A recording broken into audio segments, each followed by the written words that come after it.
It is a soap opera that has been going on for years. Fantasy Farms trying to keep agri-tourism alive, and the battle between the farm, the Agricultural Land Commission, and the City of Chilliwack Engineering Department. Reaper's haunted attraction, and the farm itself is in jeopardy. chillTV spoke with the owner of Fantasy Farms, Gary Moran. chillTV's News of the Weekend, we are talking with Gary Moran of Fantasy Farms. The controversy over what has been happening with reapers, amongst other things, that is held at the farms, and a temporary use permit that the City of Chilliwack Engineering Department is not giving because they want certain things done. And this pedigree of a story goes back to literally 2015 almost, if not sooner, when NAFTMA, the North American Farmers Direct Marketing Association, had their one and only convention outside of the United States. It started in Vancouver, it went to Abbotsford, then it ended up at Fantasy Farms in Chilliwack. And one of the guys behind that is with us, and that's Gary Moran. Gary, Reapers is not happening this year. And I guess we have to try and explain in a nutshell, the Agricultural Land Commission had already given you, I believe it was 32 events per year that you could have on Fantasy Farms? Correct. Okay. And you've lost a ton of income because of COVID, and I guess weddings farm weddings was part of that. Now, the actual Reapers, amongst other events, as I understand it, with city engineering, the concern is the makeup of the roof of the greenhouse that's used as a main building. Yeah, that's part of it. When we started this whole process in 2015 with all kinds of different changes, it was suggested that we have a non-farm use application submitted to the Agricultural Land Reserve, which we did. That went back and forth. We could be here for a day and a half trying to explain that whole process, but it went back and forth for, since 2015 all the way up until July 29th of this year, when the ALC said, yes, we agree that what you're doing is good for agriculture, good for the Buy BC program, etc.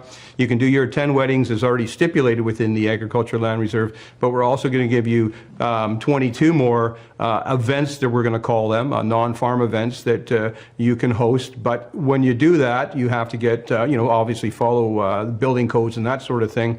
So up until then, we weren't allowed to do any work on the farm until we got that application. So we got that application and we started doing the work. We had a building code specialist come out there, and part of the reason was that the city engineers, they had no background on greenhouses. And I believe now this fella really doesn't have that much background on greenhouses either, because it's a double poly greenhouse. 95% of all garden centers, including all the local garden centers, house people in their double poly greenhouses. So it's kind of opening Pandora's box, I think, Don, when you take this away and say, okay, it's no good for Fantasy Farms to have people in double poly greenhouses, which are perfectly safe, been used for decades. All the other people in Chilliwack are kind of fall under the same I guess, coding, if you will. So that's one thing that, the rest of the remediation work I have no problem doing. We've been compliant all the way up to then, but with the non-farm is actually slightly changing the use of the building. So that's why the remediation work needs to get done on the property. And we've all along worked with the city. They've been working with us until these applications were finalized.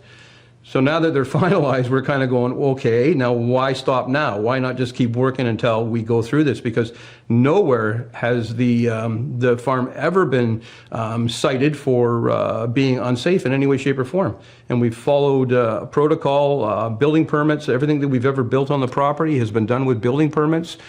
Since 2008, every year before we opened the haunted attraction, we had a visit from the Chilliwack Fire Department, and at one time we had the Electrical BC Safety Authority come through and do a complete overview of the property, and every year we got the green light and the thumbs up. So it's a very safe, very, very safe building. I mean, there's steel structures with steel roofs, but I understand we have to work. I'm just saying, hey, please continue working with us. Remediation, that's got to come with a cost. Do you have a ballpark figure of how much that would come out of your back pocket?